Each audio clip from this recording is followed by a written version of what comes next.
Akashvani the message.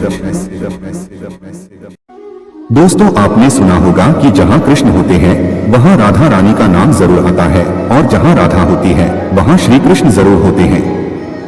लेकिन श्री कृष्ण की कही भगवत गीता में सब कुछ है, तो फिर उनकी राधा का नाम क्यों नहीं है? आपने कभी सोचा है दोनों एक दूसरे के बिना अधूरे माने जाते हैं, फिर श्री कृष्ण ने भगवत गीता में राधा रानी का जिक्र क्यों नहीं किया?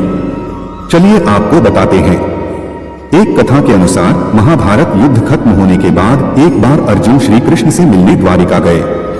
वहां के द्वारपालों ने अर्जुन को बताया, द्वारिकाधीश अभी छत पर है, अभी आप यहाँ मेहमान कक्ष में बैठिए, हम अभी उनके पास संदेश भेज देते हैं। तभी अर्जुन ने सिपाही को रोका और उससे कहा, आप माधव को संदेश न भेजिए, मैं खुद ही जाकर उनसे मिल लेता हूँ। इतना कहकर अर्जुन श्री कृष्ण से मिलने छत पर चले गए। जैसे ही वो छत पर पहुंचे, उन्होंने देखा कि गोविंद मुस्कुराकर किसी से बात कर रहे हैं। जब अर्जुन श्री कृष्ण के थोड़ा और पास आए तो देखा माधव चांद को देखकर उससे बात कर रहे हैं। दरअसल चांद में राधा रानी की छवि दिखाई दे रही थी और श्री कृष्ण अपनी राधा से बात कर रहे थे। अर्जुन चुपचाप वहां खड़े होकर गोविंद का इंतजार करने लगे। वहीं दूसरी ओर ब्रज में राधा रानी यमुना किनारे खड़ी चांद में श्री कृष्ण को देखते हुए उनसे बात कर रही थी। तभी राधा ने श्री कृष्ण से पूछा, कान्हा, तुमने अर्जुन को इतना श्रेष्ठ गीता का ज्ञान दिया, जिससे वो महाभारत जैसे युद्ध में जीत हासिल कर पाया, लेकिन तुमने उसे वो रहस्य क्यों नहीं बताया? इतना कहने के बाद राधा रानी की छवि उस चांद से गायब हो गई। अर्जुन ये बात सुनकर चौंक गए और उनके मन में बेचैनी होने लगी। आखिर माधव ने मुझसे कौन सा रहस्य नहीं बताया और क्यों? बहुत देर वो वहीं खड़े सोचते रहे। जब उनसे नहीं रहा गया तब वो अपने मित्र के पास गए और उनसे बोले, माफ करना माधव, मैंने आपकी बात सुन ली, लेकिन वो कौन सा राज है जो आपने मुझे नहीं बताया, और राधा जी को उस रहस्य के बारे में कैसे पता है? श्री कृष्ण बोले, पार्थ, अगर मैं वो रहस्य तुम्हें युद्ध भूमि में बता देता तो तुम युद्ध करने लायक ही नहीं रहते। अर्जुन ने पूछा, ऐसा कौन सा रहस्य है गोविंद? तब श्री कृष्ण ने उन्हें बताया, वो रहस्य राधा ही है अर्जुन।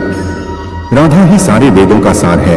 अगर उस समय तुम्हें राधा तत्व का ज्ञान हो जाता है तो तुम्हें समाधि मिल जाती और तुम युद्ध न कर पाते, क्योंकि श्री राधा को जानने के बाद कुछ भी जानना बाकी नहीं रह जाता है। सिर्फ राधा नाम जपने से ही इंसान सब वेदों का पार पा लेता है, और धर्म की स्थापना के लिए वो युद्ध जरूरी था।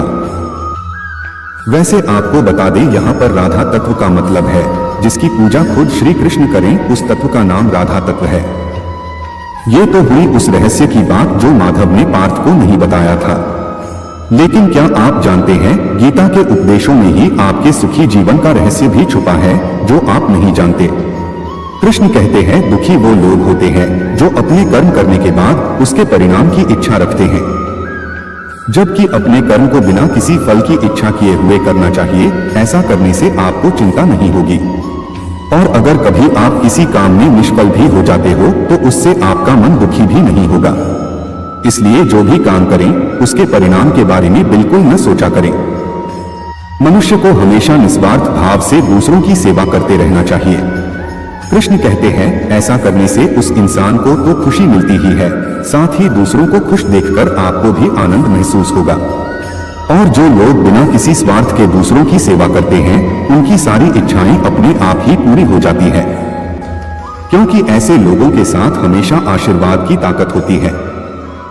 भगवत गीता की माने तो मनुष्य को हमेशा सकारात्मक विचार ही रखने चाहिए, यानी कि हमेशा अच्छा ही सोचना चाहिए। इससे मन में निराशा नहीं आती है और मन भी शांत रहता है।